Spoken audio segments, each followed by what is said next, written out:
de la matinale. Sur la première. Bonjour Clément de Ruino. Bonjour. L'ADEME, l'Agence de la transition écologique, relaie cette semaine européenne de la mobilité sur le Caillou au royaume de 4x4. À quoi ça sert ? La semaine de la mobilité, ça sert justement à découvrir l'écomobilité. Qu'est-ce que c'est ? Pour donner une petite définition rapide, on peut dire que ce sont les solutions de déplacement durables. Concrètement, c'est agir sur 3 volets. Dans un premier temps, c'est réduire l'utilisation du véhicule seul. Ce type de solutions sont fortement émettrices de gaz à effet de serre. Le secteur du transport, ça représente 15% des émissions de gaz à effet de serre en Nouvelle-Calédonie. C'est le deuxième secteur le plus important après la mine et la métallurgie.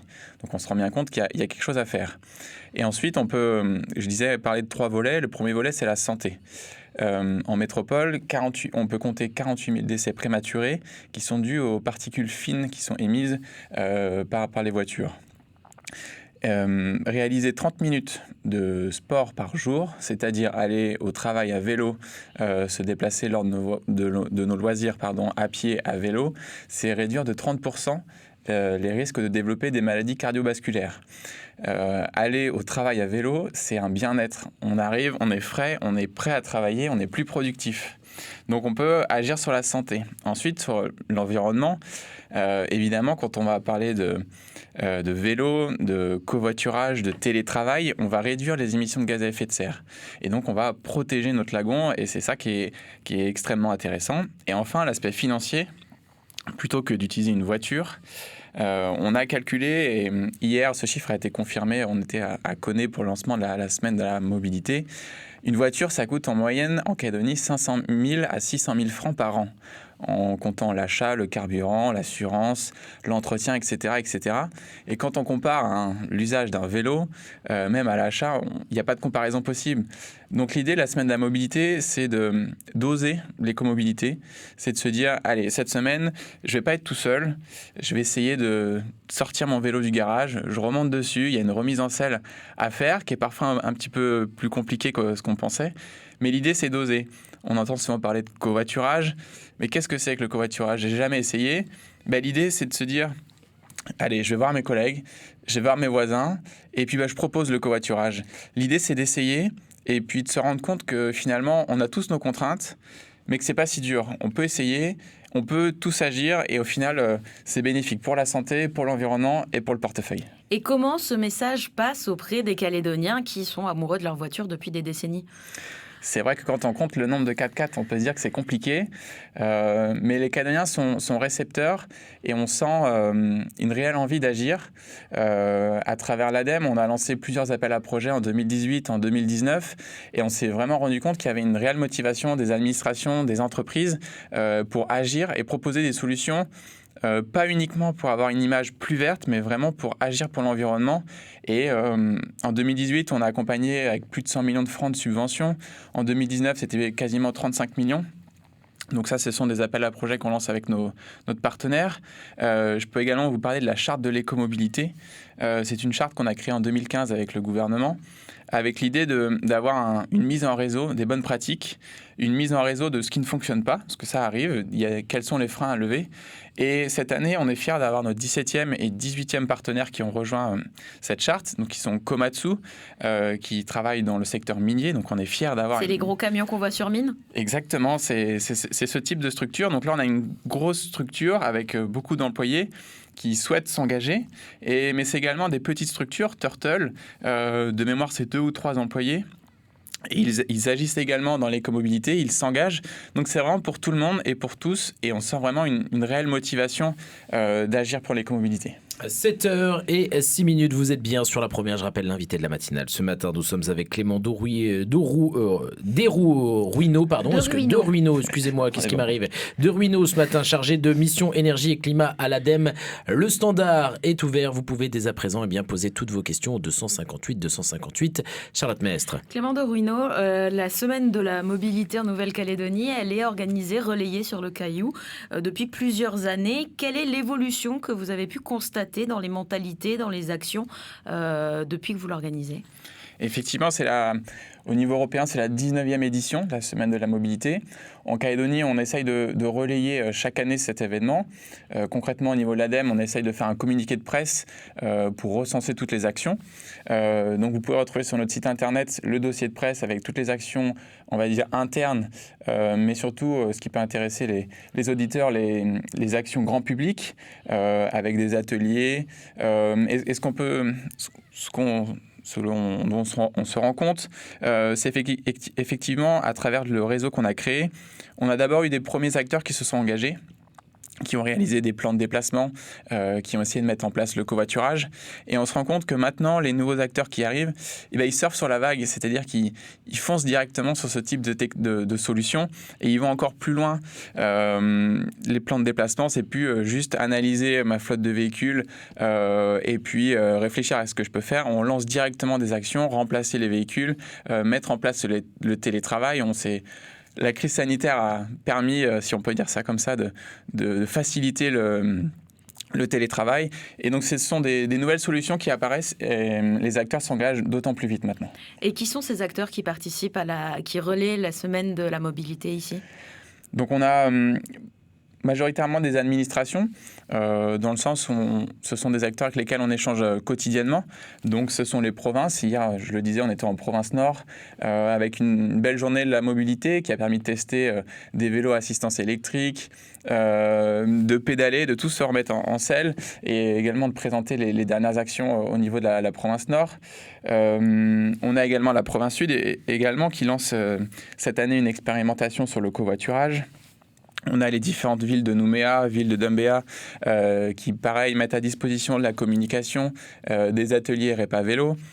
On a également l'association Droit au Vélo, qui est l'un de nos partenaires principaux dans ce type d'action, qui va proposer plusieurs ateliers, qui va proposer des conférences, une projection du reportage Why We Cycle. Toutes ces infos, c'est sur le dossier de presse. Ces activités, elles sont gratuites, elles sont ouvertes au grand public. Donc j'invite les auditeurs à prendre connaissance de tous ces événements et à se déplacer. Donc ça, c'est le côté, on va dire, administration. Oui. On a également les entreprises. Donc, comme je disais tout à l'heure, Komatsu s'engage cette année. On a également les forces armées, on a la gendarmerie, on a le Haut Commissariat qui s'engage pour faire des challenges interservices. C'est ça, la semaine de l'écomobilité, c'est des défis, c'est des challenges pour essayer de faire un effet boule de neige et de se dire, tout seul, c'est parfois pas simple. Mais si j'engage mes voisins, mes collègues, ça va me donner envie. Et puis, il y a un petit défi. Et à la fin de la semaine, c'est de dire, alors, qu'est-ce que tu as fait, toi ? Moi, j'ai réussi à faire tout ça. Et si on continuait jusqu'à la fin de l'année et l'année prochaine et les semaines d'après, on fait encore plus et encore plus. Et c'est comme ça que ça devient bénéfique pour tout le monde. On se dirige du côté du standard pour accueillir Christian. Nous avons une question. Bonjour, Christian. Bonjour à tout le monde. Là, vous parlez de covoiturage. C'est bien, mais est-ce qu'en cas d'accident, les assurances vont être d'accord pour payer quand il y a des blessés ? Deuxièmement, si vous voulez diminuer la circulation, il y a une solution, c'est déjà que les entreprises commencent plus tôt. Et au cas le caillou bleu, là, vous pouvez faire une troisième voie pour les gens qui arrivent des Monts d'Or, parce que la plupart du temps, ils vont sur Ducos. C'est comme ça, ils n'auraient pas arrêté les autres circulations. Et vice-versa, Rivière-Salée, rejoindre la route du Mont d'Or. Voilà. Merci Christian pour votre intervention. Clément de Ruineau, il y a deux questions. Il y a la question toute simple de l'assurance quand on fait du covoiturage. Est-ce que ça, vous pouvez répondre ou pas ? C'est une bonne question. J'aurais pas de réponse précise. Il faut regarder vraiment dans son contrat d'assurance. Et la semaine de la mobilité, ça peut être aussi de la communication et de se dire, effectivement, j'ai envie de me lancer dans le covoiturage. Il y a certaines contraintes. Et je passe un petit coup de téléphone à mon assurance. Comment ça se passe ? Qu'est-ce qui se passe ? Qu'est-ce qu'il y a dans mon contrat ? C'est ça aussi, c'est de la communication, c'est de l'information, la semaine de l'écomobilité. Et pour ce qui est de faciliter la circulation en faisant des routes supplémentaires, est-ce que ça va dans le sens de l'écomobilité ? Parce qu'au final, c'est faciliter la voiture. Alors, là, ce qui est intéressant, et c'est dans mon travail au quotidien, c'est d'avoir une réflexion plutôt que de faciliter j'ai comment dire, la même état d'esprit sur l'énergie. On a tendance parfois à dire si je mets des énergies renouvelables, c'est très bien parce que je vais avoir une énergie qui est entre guillemets gratuite.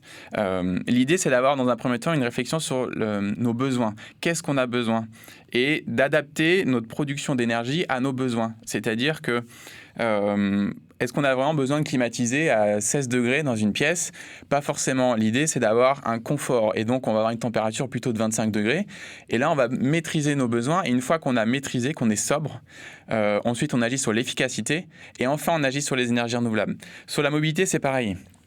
Effectivement, il y a des endroits qui sont où il y a beaucoup d'embouteillages. L'idée, c'est de réduire le nombre de véhicules, de maîtriser nos besoins, c'est-à-dire pourquoi on se déplace sur Nouméa. Principalement, c'est pour travailler. Alors effectivement, on peut avoir la solution des aménagements d'horaire, comme proposait l'auditeur. On commence plus tôt, on commence plus tard. Ce sont des solutions qui existent. Je citais tout à l'heure Komatsu. Ce sont des actions qu'il va mettre en place dès maintenant. Mais l'idée, c'est de se dire pourquoi je me déplace.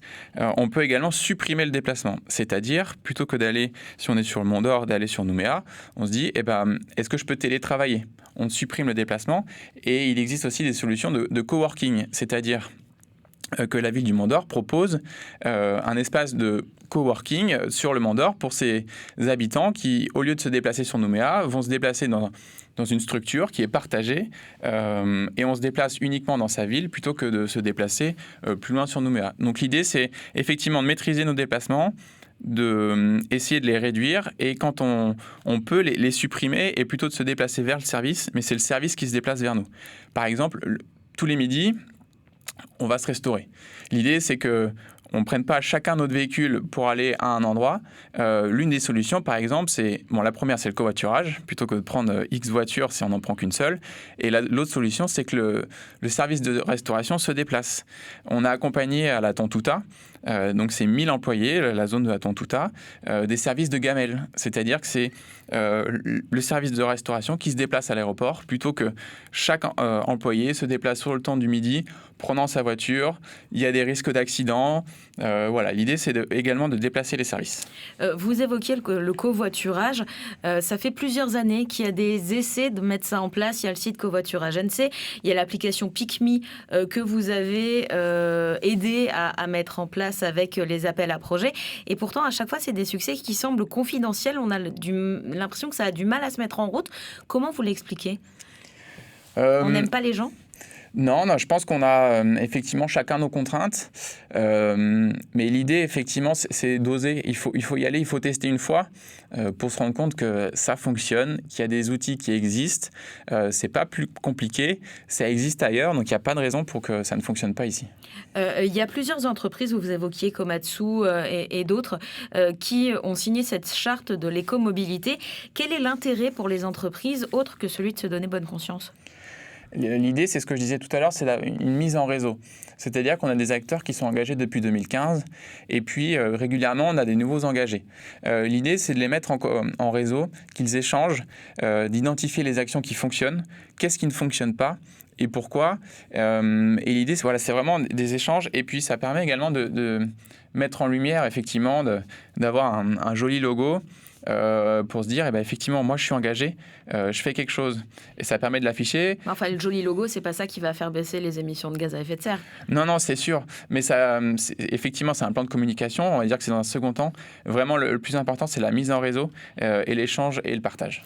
S'il y a des conseils à donner aux particuliers qui nous écoutent, qui voudraient se lancer, qui voudraient se dire, moi aussi, je vais essayer d'utiliser moins ma voiture, qu'est-ce que ce serait ? Effectivement, c'est de prendre connaissance du dossier de presse qu'on a réalisé. Il y a des ateliers pour réparer son vélo. Il y a des reportages. Il y a un documentaire à l'université mardi prochain. C'est de se renseigner, c'est d'oser, c'est d'échanger tout simplement. C'est d'aller voir son voisin, d'aller voir son collègue et de se dire... toi, qu'est-ce que tu fais ? C'est regarder les réseaux de communication. On a une page Facebook, on essaie de communiquer sur les bons gestes. Moi, ce que j'ai envie de dire aux auditeurs, c'est regardez autour de vous, prenez le temps d'avoir ce constat. Je pense que si vous êtes dans la voiture, vous regardez autour de vous, la majorité des personnes, vous êtes seuls dans votre voiture. On a tous conscience de ce constat-là. Et l'idée, c'est vraiment oser l'écomobilité, tester, ressortir le vélo du garage, faire la marche à pied, le skateboard. Il y a plein de solutions, le covoiturage, le télétravail. C'est également l'occasion d'aller voir son patron et lui dire qu'est-ce que tu fais pour nous, qu'est-ce qu'on peut faire, est-ce qu'on peut télétravailler. Voilà, c'est l'idée, c'est vraiment d'oser, de ne pas se mettre de contraintes. Quand je me suis levé ce matin, j'ai vu qu'il pleuvait et je me suis dit je vais forcément avoir une question sur comment je vais en vélo alors qu'il pleut. Et voilà, aujourd'hui, là j'ai mon vélo qui m'attend pour aller au travail pour la suite. C'est possible. L'idée, c'est pas de se mettre des freins et de se dire oh là là, c'est trop compliqué, j'y arriverai jamais. C'est bien beau de faire du vélo, mais moi j'ai 40 minutes, c'est pas possible.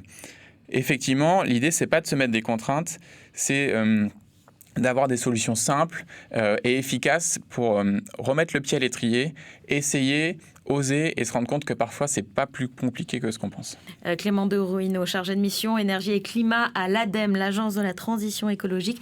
Merci d'avoir été notre invité ce matin. Merci. C'était l'invité de la matinale sur la première.